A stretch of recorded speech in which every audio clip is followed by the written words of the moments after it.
Halo, jumpa lagi dengan saya Yusuf dalam program Arkais bersama narasumber kita, Mas Dwi Cahyono. Ya. Nah, oke, langsung aja Mas Dwi, Nggih, karena nggih. cerita yang kita beberkan Beberkan. dari episode yang lalu-lalu ini sangat panjang. Ya.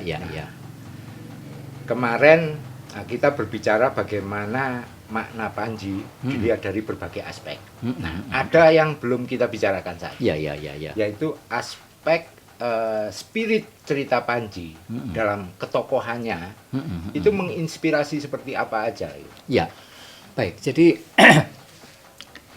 jejak Panji yang sampai ke tangan kita itu ada jejak yang berupa artefaktual, yaitu relief candi dan juga arca Panji.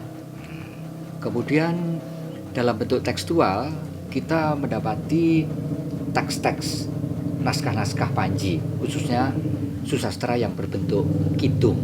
Nah, kemudian juga kita dapati jejak-jejak budaya Panji masa lampau lainnya yang sampai ke tangan kita dalam bentuk oral, dalam bentuk tradisi lisan, bahkan juga dalam bentuk seni pertunjukan. Ini yang saya sebut semacam produk-produk Panji masa lalu yang sampai ke tangan kita sekarang. Nah, tentu kita tidak hanya berhenti pada produk-produknya, tapi kita perlu menelisik lebih jauh apa yang ada di balik produk-produk ini. Apa yang ada. Semakin banyak produk berarti ada sesuatu kan? Betul. Ya. Apakah itu keteladanan, Betul. apakah itu nilai-nilai seperti itu ya? Jadi kalau Panji itu mengalami transformasi, mengalami alih wahana dari satu wahana ke wahana-wahana lain, ini kan menjadi petunjuk kepada kita bahwa ada sesuatu yang penting sehingga Panji itu dialih wahanakan, penting dan populer, familiar, iya tak? Ya, karena familiar, karena populer di zamannya, maka dialih wahanakan dalam berbagai wahana, dari satu wahana ke wahana yang lain. Kalau kemudian diturunkan dari satu generasi ke generasi yang lain, berarti ada hal urgen sehingga perlu diwariskan. Nah, oleh karena itu bagi kita yang hidup di masa sekarang, yang kita tidak hanya sebatas pada produk budaya.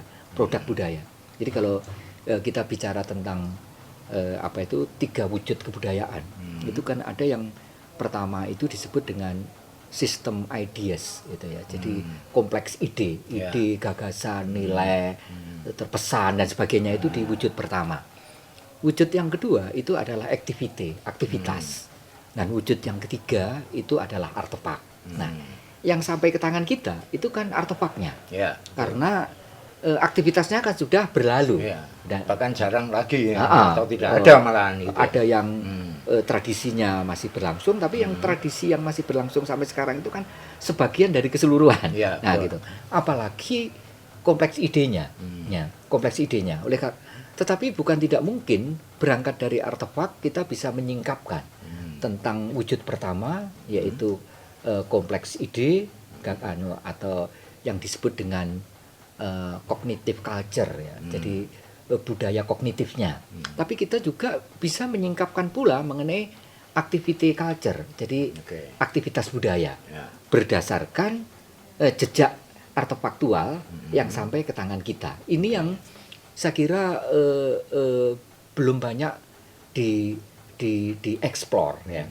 Sebenarnya dari jejak artefaktual itu bisa dilacak kembali ya. Cukup. Kira-kira seperti apa masalah dulu itu penyebarannya itu. Betul. Kalau kita menjadi ini sebagai bahan ya. Bahan untuk mengungkapkan itu, bahannya cukup, Mas. Bahannya cukup untuk bisa menelisik di balik artefak ya. Apanya di balik artefak? Paling tidak yang pertama kita bisa menelisik tentang pesan. Jadi pesan-pesan apa yang ada di balik artefak-artefak Panji dalam beragam wahana tadi ya. Yang pertama pesan, yang kedua adalah nilai-nilai terkandung. Jadi nilai-nilai apa yang terkandung di dalamnya, gitu ya. Ini yang kedua. Nah, kemudian yang ketiga kita bisa memperoleh gambaran mengenai teladan-teladan apa. Oleh karena kalau kita belajar tentang sejarah itu sebenarnya adalah belajar mengenai keteladanan dari masa lalu ya. Jadi peristiwa-peristiwa masa lalu termasuk peristiwa-peristiwa yang berhubungan dengan kisah Panji itu bisa dijadikan sebagai bahan untuk menyingkapkan keteladanan. Oleh karena itu saya pernah menulis tentang Panji sebagai sang teladan, gitu ya. Nah, kira-kira yang diteladani dari sosok tokoh Panji ini apa? Ya, baik. Jadi salah satu yang bisa dieksplor itu tentang tokoh Panji. Ya. Jadi Panji sebagai salah satu tokoh ya dalam cerita Panji, dan itu tokoh utama. Dari Panji sebagai tokoh utama dalam cerita Panji itu banyak teladan yang bisa kita singkapkan.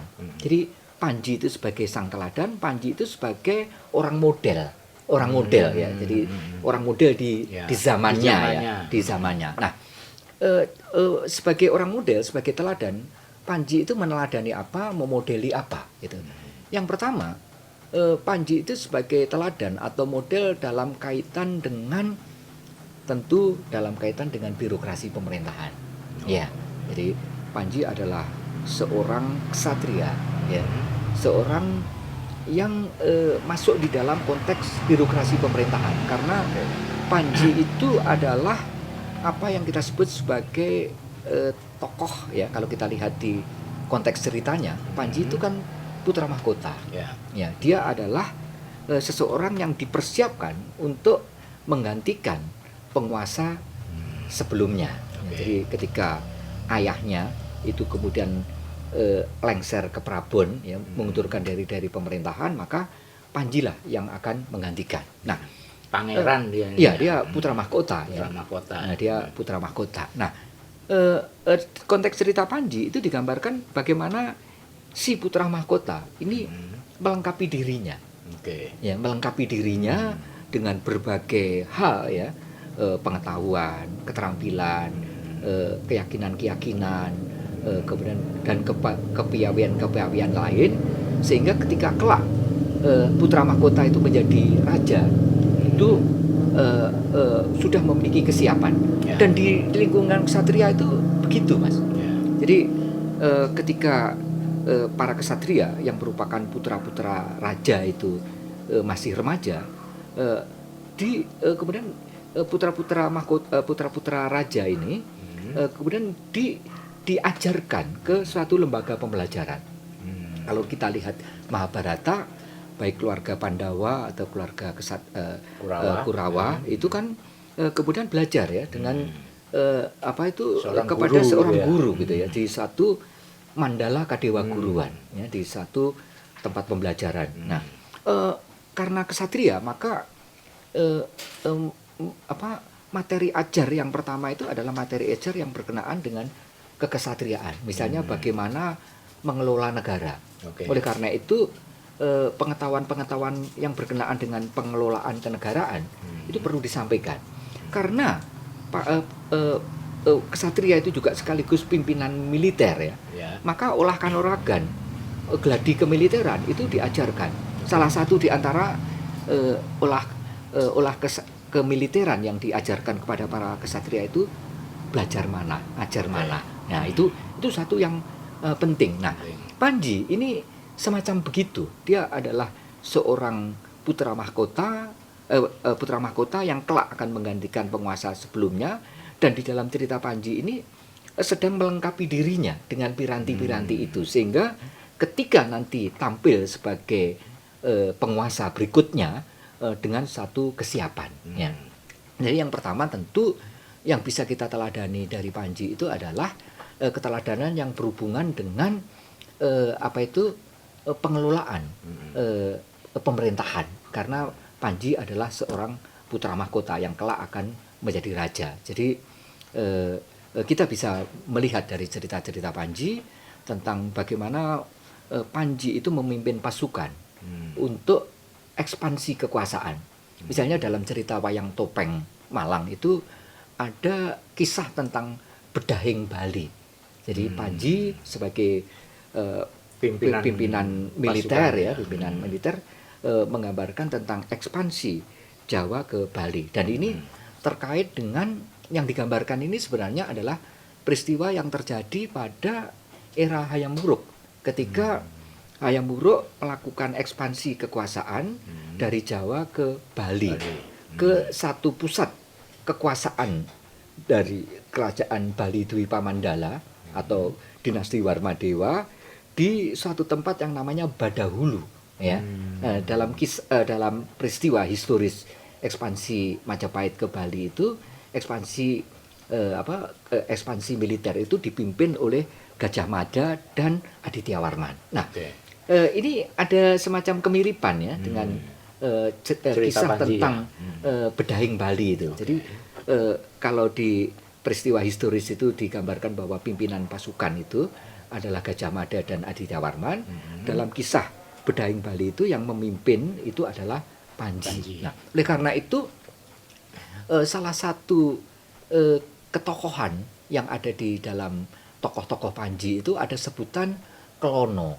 Nah, jadi Panji itu digambarkan sebagai seseorang yang melakukan pengelanaan, ya, pengelanaan, entah pengelanaan untuk mencari kekasihnya atau pengelanaan itu dalam rangka ekspansi kekuasaan. Oleh karena memang tergambarkan di dalam kisah Panji ini sebenarnya adalah peristiwa yang terjadi pada masa Majapahit ya, khususnya ekspansi Majapahit dalam konteks doktrin politik yang disebut dengan Hamukti Palapa. Oleh karena itu pengkelanaan Panji tidak hanya di Jawa tapi sampai keluar Jawa itu dalam rangka realisasi terhadap terhadap visi dan misi integrasi Nusantara di era Majapahit, baik di masa pemerintahan Tribuana Tunggadewi dan lebih khusus lagi pada masa pemerintahan Hayam Wuruk. Oleh karena itu kisah Bedahing Bali dalam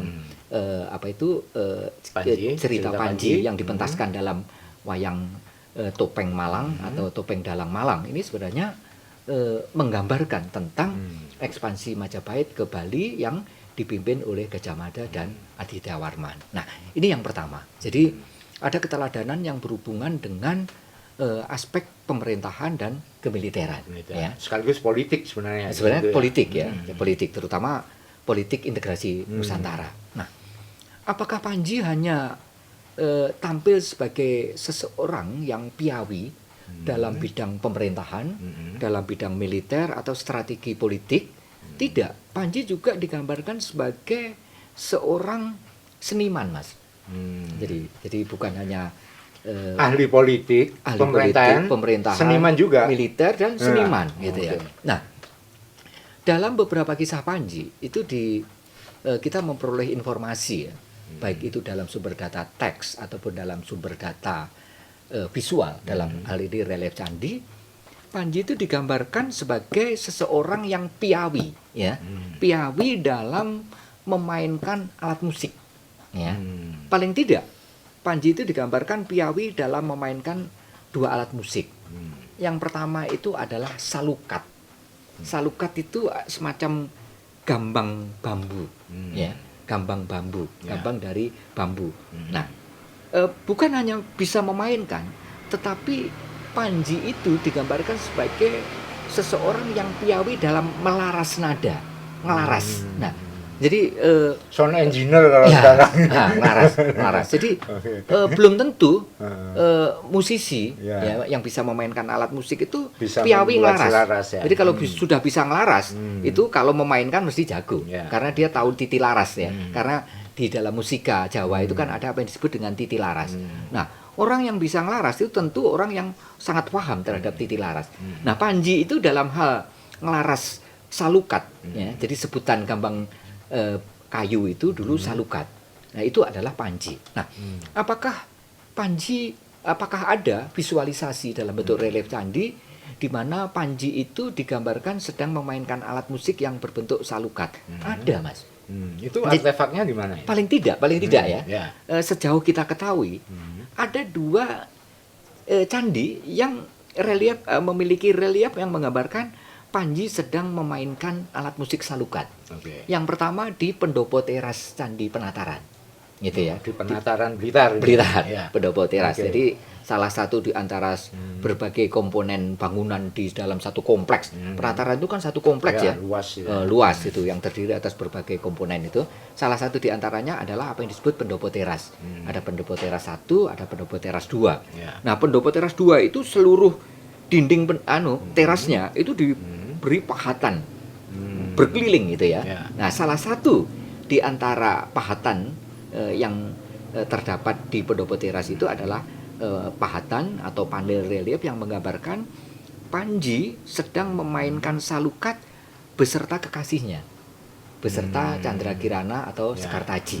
Nah, jadi Panji mengajari juga kekasihnya Sekartaji itu untuk memainkan salukat, gitu. itu. Bahkan di Candi Penataran di Pendopo Teras 2 itu kedua digambarkan mereka berdua sedang memainkan salukat. Nah, ini yang di Pendopo Teras 2 Candi Penataran. Nah, yang menarik perhatian paling tidak sejauh kita ketahui ada 2 relief candi, Mas, yang menggambarkan Panji beserta kekasihnya, beserta Sekartaji atau Candrakirana yang digambarkan sedang memainkan alat musik yang berbentuk salukat, ya. Oke. Mula-mula kita hanya tahu satu relief saja yang menggambarkan demikian, yaitu salah satu panel pada Pendopo Teras 2 Candi Penataran.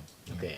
Saya menyebut Pendopo Teras 2 Candi Penataran karena di kompleks Candi Penataran itu ada 2 pendopo teras, Pendopo Teras 1 dan Pendopo Teras 2. Nah, di Pendopo Teras 2 itu seluruh dinding terasnya itu dipahati dengan beragam relief cerita, termasuk yang dominan itu cerita Panji.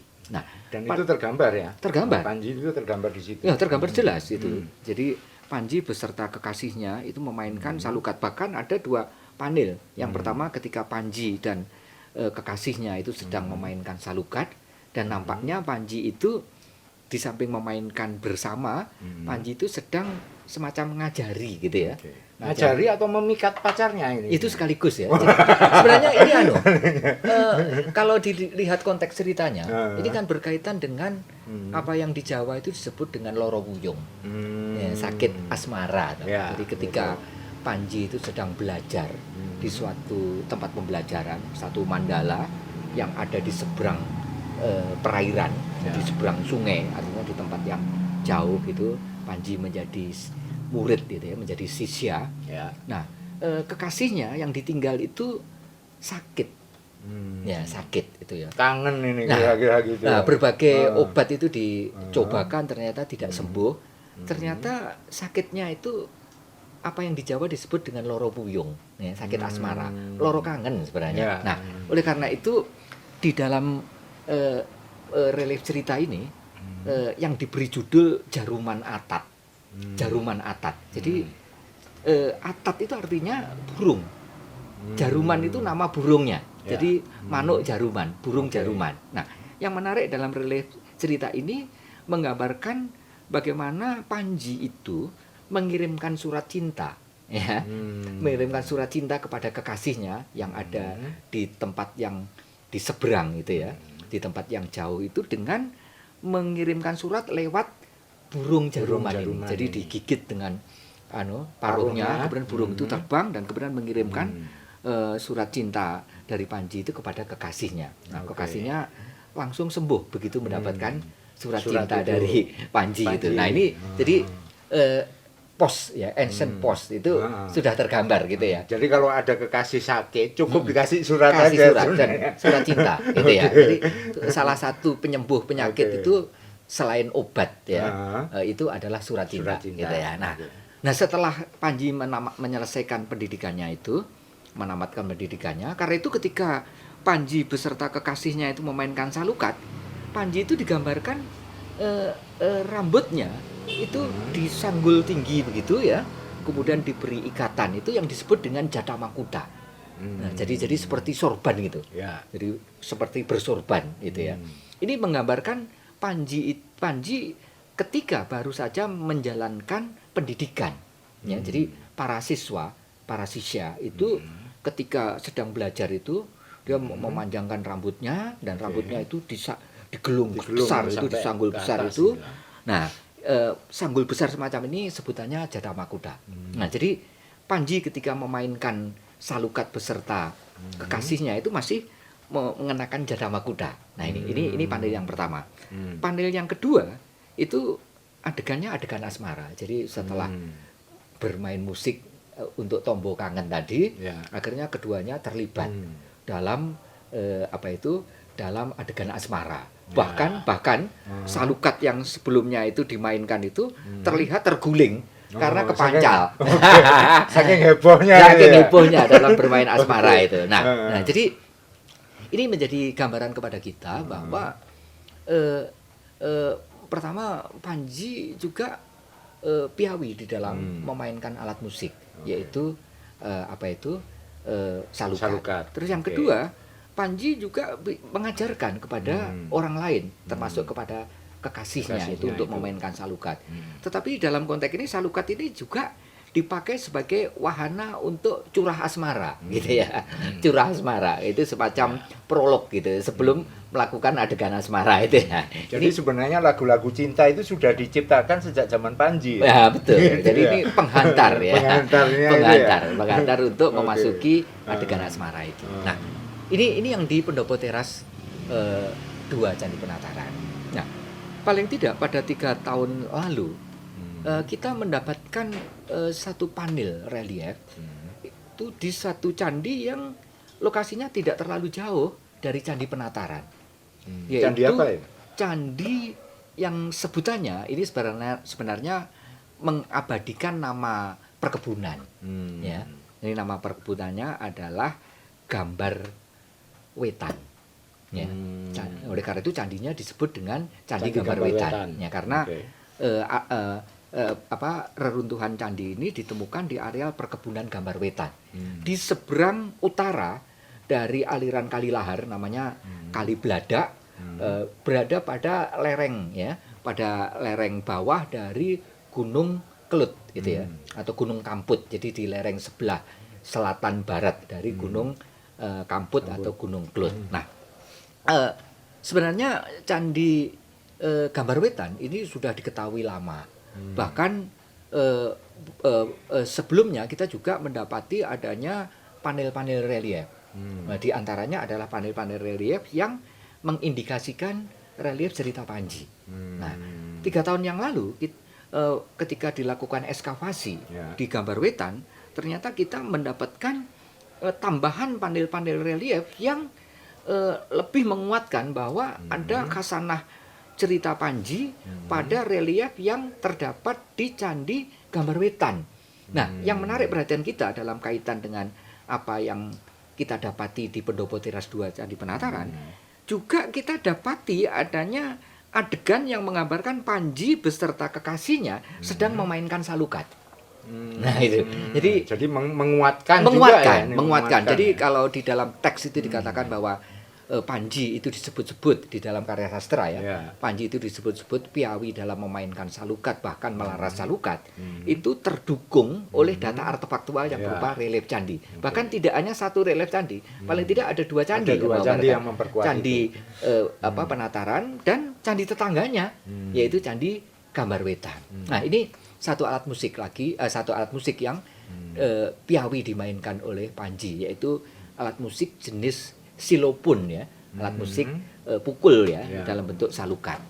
Nah, ternyata Panji tidak hanya mampu memainkan silopun yang berupa salukat, tapi Panji juga mahir piawi dalam memainkan krodopun. Jadi alat musik petik, alat musik dawe ya, alat musik dawe. Nah, relief yang menggambarkan Panji sedang memainkan alat musik dawe itu kita dapati di Gunung Penanggungan, tepatnya pada punden berundak di Gunung Penanggungan, yaitu Kendali Soto. Ya, Kendali Soto. Jadi alat musiknya itu, alat musik dawenya itu adalah alat musik dawe yang jika di India itu disebut dengan wina. Wina gitu ya. Wina ya, itu yang terus gagangnya itu tangkai Hmm. tangkai nadanya itu panjang gitu, Ya. dan dilengkapi dengan resonator. Resonator, dan yang Ya. menarik, resonator yang tergambar di relief ini resonator yang berbentuk seperti buah labu. Oleh karena itu dalam teks-teks susastra, wina semacam ini disebut dengan lawu wina atau malawu wina. Jadi wina yang dilengkapi dengan Resonansi. resonator yang bentuknya seperti buah labu. Bahkan dua.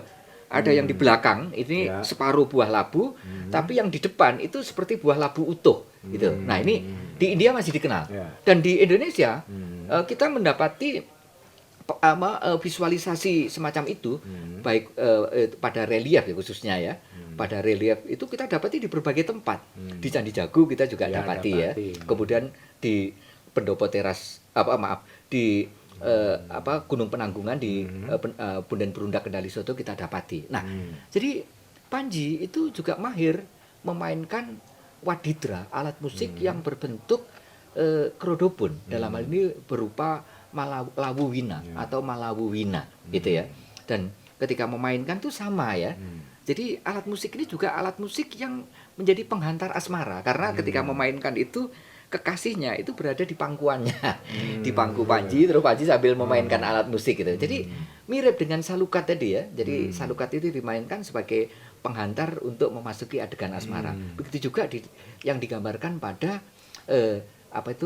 Punden Berundak di Kendali Soto. Jadi sekali lagi bahwa Panji itu mahir dalam memainkan alat musik atau instrumen atau wadidra. Nah, selain seni musik, ini kan seni musik ya. Ya. Kalau kita lihat teks-teks Panji, ternyata Panji itu juga mahir memainkan cabang-cabang kesenian yang lain. Karena di dalam teks Panji, di dalam susastra Panji, kita mendapatkan gambaran di dalam teks itu dikatakan bahwa ketika Panji itu sedang mencari kekasihnya, ya, mencari Sekartaji atau Candrakirana, Panji itu pernah menyamar sebagai dalang, ya, sebagai dalang, dan menyajikan seni pertunjukan berkeliling. Salah satu tempat di mana Panji itu menyajikan seni pertunjukannya itu di suatu pekan, di suatu pasar. Ya. Jadi Panji beserta pengiringnya itu menyamar sebagai dalang keliling, ya, dalang yang ambarang, yang ngamen itu, dan menyajikan pertunjukannya antara lain di pekan, di pasar, gitu ya, di pasar. Nah, ini menjadi petunjuk kepada kita bahwa Panji juga mahir di dalam teater tradisional yang kita sebut sebagai wayang. Hanya saja kita tidak jelas yang wayang dimaksud apakah itu wayang kulit misalnya, gitu, ataukah wayang dari boneka yang lain. Kita kurang mendapatkan informasi yang detail. Hanya saja bahwa Panji juga mampu tampil sebagai pelaku seni pertunjukan yang kita sebut dalang, gitu Ini ya. bukti artefaknya ada Nah, atau kita di belum. dalam narasi belum kita dapatkan, belum gitu ya. belum ya. Jadi di bukti Susastranya artefaktualnya ya. itu hanya dari sumber data tekstual yang berupa susastra Panji. Nah, kemudian juga dalam teks lagi ya, di dalam sumber data teks khususnya susastra, Panji itu juga piawi dalam menari, gitu ya. Piawi dalam menari, gitu ya. Bahkan tidak hanya sekedar melakukan tarian, tetapi bersendera tari. Jadi tarian yang membawakan cerita. Di antara cerita-cerita yang dibawakan di dalam sendera tari ini adalah cerita yang ternyata juga berlakon Panji, gitu ya. Nah itu, jadi ini menjadi petunjuk kepada kita. Panji menceritakan Panji. Nah, artinya seni pertunjukan yang berlakon Panji itu sudah tergambar. Umum ya, Nah, sana sudah ya. tergambar di dalam teks-teks Panji, gitu ya. Dan Panji sempat menjadi pelaku ini, baik penari atau bersendera tari, dengan antara lain lakon Panji. Nah, jadi selain Panji itu punya kepiawian dalam bidang pemerintahan, kemudian gitu dalam ya. bidang kemiliteran, kemudian juga dalam bidang politik ya, terutama strategi politik, gitu ya, termasuk ekspansi kekuasaan. Panji adalah seorang seniman. Nah, kemudian yang lain, kita juga bisa melihat bahwa Panji juga punya kontribusi sosial, terutama kepada masyarakat pedesaan. Ya, punya kontribusi sosial terhadap masyarakat pedesaan. eh, dalam salah satu eh, produk Panji, dalam hal ini dalam bentuk tembang, gitu ya, dalam bentuk tembang, ya, dalam bentuk tembang Jawa. Misalnya dalam tembang yang berjudul Entit, gitu ya, berjudul Entit. Nah, dalam cerita tembang, ya, cerita yang ditembangkan, yang berjudul Entit itu, Panji menyamar sebagai seorang demang, yang disebut demang entit, gitu ya. Sedangkan kekasihnya itu menyamar sebagai ragil kuning, ya gitu. Candra Kirana atau Sekartaji itu sebagai ragil kuning. Nah, ini tergambar bahwa Panji di dalam cerita Entit itu digambarkan sebagai seorang petani sukses. Ya, misalnya ketika Entit tanya, Entit, ya, misalnya sing nandur pari, ya, nah itu yang menanam padi, ya, padi dengan buah yang buah yang bagus itu tanya siapa Entit sing berhasil menanam padi dengan hasil buah padi yang bagus itu. Entit menjawab, saya yang menanam, kamu mau ndak itu, gue gelem PNKB yo nduk yo, dan seterusnya. Bukan hanya menanam padi, tetapi juga berhasil untuk membudidayakan tanaman perkebunan, terutama tanaman sayuran. Misalnya mampu membudidayakan terong yang belenak-belenak, gitu ya. Mampu membudidayakan tanaman kacang panjang yang panjang-panjang, dan seterusnya. Ini menjadi petunjuk kepada kita bahwa ketika Panji itu mengelana keluar dari keraton kemudian ke masyarakat, ya, sambil mencari kekasihnya itu, Panji juga menjadi semacam, kalau sekarang itu kalau di pertanian itu semacam penyuluh pertanian. Ya, jadi mengajarkan kepada masyarakat petani itu bagaimana membudidayakan tanaman dengan produk yang unggulan. Itu kalau padi yang unggulan, kalau tanaman sayur yang unggulan, dan seterusnya. Jadi selain politik, kenegaraan, dan bagaimana melakukan sebuah ekspansi kekuasaan, kesenian juga, juga berkontribusi ke sosial. Gitu. Baik. Jadi Panji juga mengkontribusikan peran sosial kepada masyarakat, khususnya masyarakat pedesaan, masyarakat petani, tentang bagaimana pembudidayaan tanaman. Dan ini di kisah Entit itu, di tembang Entit itu tergambarkan dengan jelas. Ini ya. Nah, ada 3 model nih, 3 model yang sudah dimiliki Panji. Masih ada model lain? Ada. Nah, jadi salah satu di antaranya yang juga penting yang tadi sempat saya gambarkan di Pendopo Teras 2 Penataran, dan juga di kisah-kisah yang lain. Jadi Panji itu juga digambarkan sebagai orang yang tekun dalam melakukan kegiatan pembelajaran. Ya, jadi seperti saya katakan bahwa Panji muda ini adalah para pembelajar yang baik, gitu ya. Dia belajar tentang banyak hal, ya, tentang banyak hal. Belajar tentang olah kanuragan, karena bagaimanapun juga akan menjadi penguasa, menjadi pimpinan militer di masa depan. Panji juga belajar tentang pengelolaan pemerintahan, gitu. Nah, Panji juga belajar dalam berkesenian, karena dahulu apa yang diajarkan di tempat pembelajaran yang disebut dengan Mandala Kadewa Guruan, ya, atau juga bisa bentuk yang lain itu Karsian, itu samping belajar tentang hal kerohanian, itu juga mempelajari tentang kesenian. Ya. Panji juga digambarkan sebagai orang yang mampu mengubah syair, gitu ya, mengubah syair, gitu ya. Nah ini, jadi Panji itu digambarkan sebagai seorang murid yang tekun, belajar tentang banyak hal, gitu. Oleh karena itu kita bisa memperoleh keteladanan dari Panji, terutama keteladanan sebagai pembelajar, ya, sebagai sisya, sebagai siswa, ya, sebagai siswa. Oleh karena itu kematangan Panji ke depan sebagai calon penguasa ini antara lain berkat ketekunannya di dalam belajar. Proses belajar. Nah, ini adalah beberapa keteladanan yang bisa kita dapatkan pada figur Panji, ya, sosoknya Panji, gitu. Jadi sehingga cukup alasan apabila kita mengatakan bahwa Panji itu sang teladan. Jadi Panji itu adalah seorang yang kalau sekarang itu kita sebut sebagai multi talenta, gitu ya.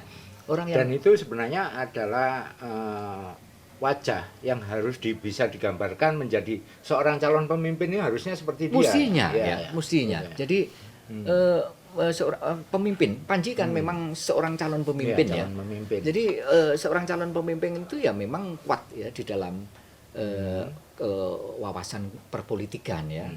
Tetapi juga kuat di dalam wawasan dan seni kemampuan budaya, ya, itu. Pemerintahan. Tapi juga mestinya juga punya bukan hanya piawi ya sebagai pelaku, tapi paling tidak punya passion terhadap kesenian misalnya ya. Iya. Punya passion terhadap perekonomian, termasuk perekonomian di lini bawah, yaitu agraris, sehingga bisa memberikan contoh-contoh teladan pada masyarakat agraris. Nah, ini yang tergambar pada diri Panji. Jadi mestinya seorang penguasa itu ya punya multi talenta semacam ini ya. Entah kelengkapannya harus seperti inilah paling mestinya tidak. ya. Jadi ya gitu. ada komplit ya. Ya memang nantinya akan menjadi pucuk ya. Ya. Menjadi pucuk pimpinan di suatu negara, di suatu kerajaan. Nah, ini pada diri Panji ya, yang kita sebut sebagai Panji sang teladan. Panji adalah contoh model, itu orang model. Ya. Panji sebagai contoh teladan dan orang model itu adalah sosok yang multi talent, gitu ya.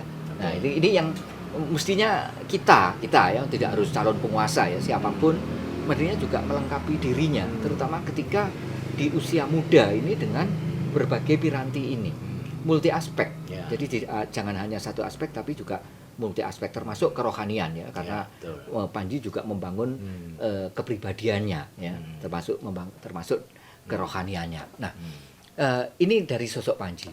Nah, kemudian di samping keteladanan itu bisa kita timba dari sosok Panji, keteladanan itu juga bisa kita timba dari kisah-kisah Panji, cerita-cerita Panji.